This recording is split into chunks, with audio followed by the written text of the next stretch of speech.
Support for Up to Date is provided by Geisinger, providing world-class care for our community, here where it matters. Hello and happy Friday. Welcome to Up to Date from WVIA News. I'm Sarah Scinto, here to get you caught up before the weekend with all the news you should know about. We've got an update on the state budget today, which has missed its deadline by more than a week now. And it's farmers market season here in Northeast Pennsylvania, here where to find fresh produce this summer.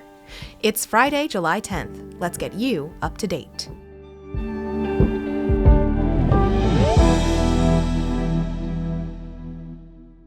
We'll start with some local politics. A Democratic congressional candidate wants major reforms in the way Congress operates. WVIA's Boris Krauchenyuk reports on the anti-corruption plan that Paige Cognetti unveiled on Thursday. Democratic congressional candidate Paige Cognetti unveiled an anti-corruption reform plan Thursday that she plans to push if she's elected to Congress.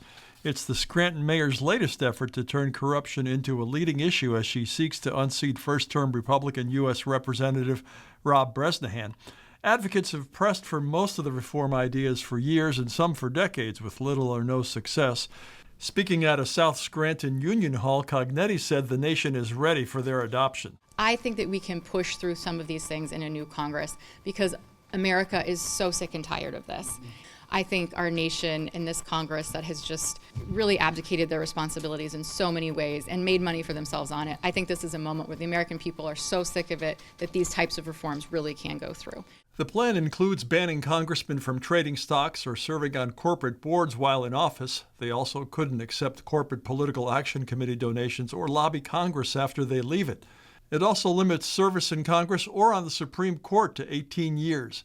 Cognetti said she knows convincing other members to adopt the measures will take time. So even though something like term limits, of course, an extraordinary lift, I think there are folks on both sides of the aisle that understand that this is something that we need to work towards. Reporting from Scranton, I'm Boris Krauchenyuk, WVIA News.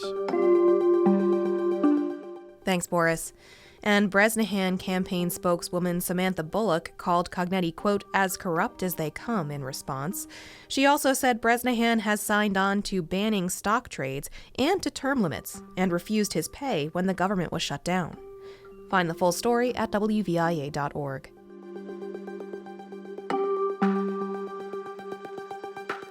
Now on to the state budget. Pennsylvania's divided government has yet to agree on a spending plan, making this the fifth state budget impasse in a row.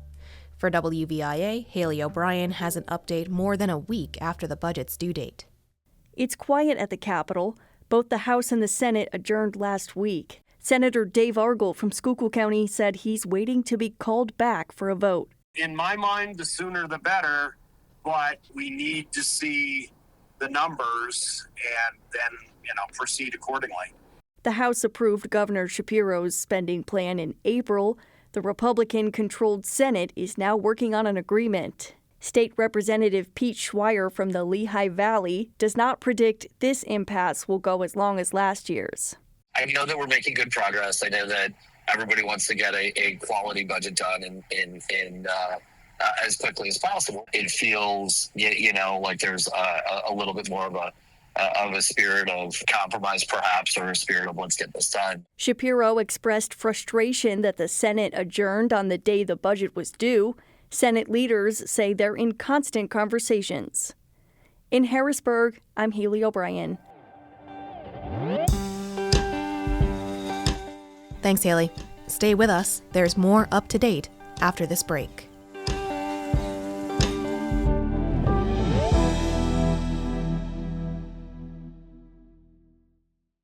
The work we do is only possible thanks to your support. I'm Lydia McFarland, healthcare reporter for WVIA News. We're proud to bring you the best news and information out there. Go to WVIA.org/news to see for yourself. Welcome back. So, like I mentioned, it's farmers market season here in Northeast Pennsylvania. Farmers markets across the region are now open. WVIA's Sydney Alibaugh reports from the first day of the Pittston Farmers Market. The Pittston City Farmers Market opened on Tuesday. It brings fresh produce like snap peas, spinach, and peaches directly from farms to consumers. These peaches were picked yesterday. They're brought to market this morning. They were chilled in the cooler overnight, and somebody will be eating them this afternoon at home, That was Logan Brace. He's the co-owner of Brace's Orchard in Dallas. Farmers say plants were stressed from dry conditions and extreme heat, but are expected to prosper soon.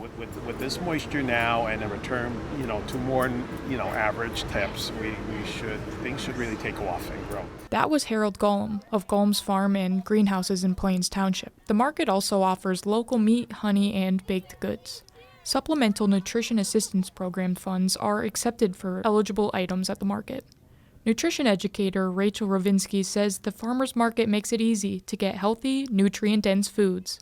So there's just so many farmers here in one location, so it just makes it so affordable and accessible. The Pittston City Farmers Market will continue every Tuesday from 9 a.m. to 2 p.m. through November 24th at 71 South Main Street. In Pittston, I'm Sydney Alabaugh, WVIA News. Thanks, Sydney, for that story. Look for information on more farmers markets across the region in the full story at WVIA.org.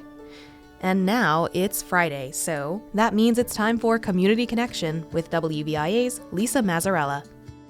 Our Community Connection is in Luzerne County, where the Youth Enrichment Project brings families together through programs and services. Founders and siblings Kellyanne Kenny and Nate Arnone discuss how the nonprofit came to be and where it's headed. Nate Arnone takes the story from here. The Youth Enrichment Project started out as we were just serving children. And since we kind of decided to do that, we've grown into an agency that is now serving the community and serving families and really looking at how we could go into our communities and impact people's lives and change them. Our programs initially were for children, and we still do that. We help kids get involved in sports and dance and things like that. We have our pantry, which is after hours on the weekends, just to meet people where they're at. People who are working who maybe don't have easy access to it. And then we have our program that serves individuals with disabilities get involved in the community and really get the skills that they need to be independent in their lives. Now, you are brother and sister, and you're young, and you started a nonprofit organization. Kelly, tell me the reason why you decided to do this. It was actually during COVID time. And at the time, we noticed that families weren't able to afford getting kids to football or soccer or dance or any type of extracurricular activity. So we saw a need. We decided to start the Youth Enrichment Project to bridge a gap for that need, to get kids back out into the community with their peers during that weird COVID gap. So that's kind of how it started. And we started doing free community events for families, however that family looks for you, just so that people could come out and enjoy a day free of charge, have fun. They don't have to worry about any cost. So we started with a pool party and do that yearly at the Kingston Pool. And we had drinks and snacks and music and games and just some stuff for families to just come out, enjoy, and not worry about anything but being with each other. What did the moms and dads see in their children that maybe they didn't see prior to coming to that party? You could tell the joy in the parents' faces being able to bring the kids out. And then the parents that are able to get their kids into the extracurricular activities are just so grateful. This is all catered to the children, to the youth. So what are some of these positive changes that you see? One of the biggest things I see was in Kelly's daughter. She started to get involved in theater, and I saw such a change in her. This little kid just lit up, and she was herself, and she was with people that she could be herself with. And I just saw her be able to kind of come to life. Whether it's the arts or whether it's sports, it's something that's different, and it's something that's a new challenge for them. It keeps them in a safe environment. I think the structure is very important for any kid to have. How do you think it's rubbed off on their parents? I think that the parents are seeing what we're doing and they love the mission. So we see a lot of volunteers coming out to support their community. So it really brings everybody together and it just helps everybody as a whole make an impact. Now doing the Autism IDD community, we really hope to continue to serve the populations that we need to serve. And really create a stronger community that's supporting to everyone. What kind of an umbrella would you put your nonprofit under? I think an umbrella term would probably be community service. because we really believe that if your community's stronger, then your lives are going to be stronger. And if we see a need, we try to fill it. Special thanks to Kellyanne Kenny and Nate Arnone, co-founders of the Youth Enrichment Project in Luzerne County. You are more than welcome to hear the rest of the story on our podcast by visiting wvia.org/community. For WVIA's Community Connection, I'm Lisa Mazzarella.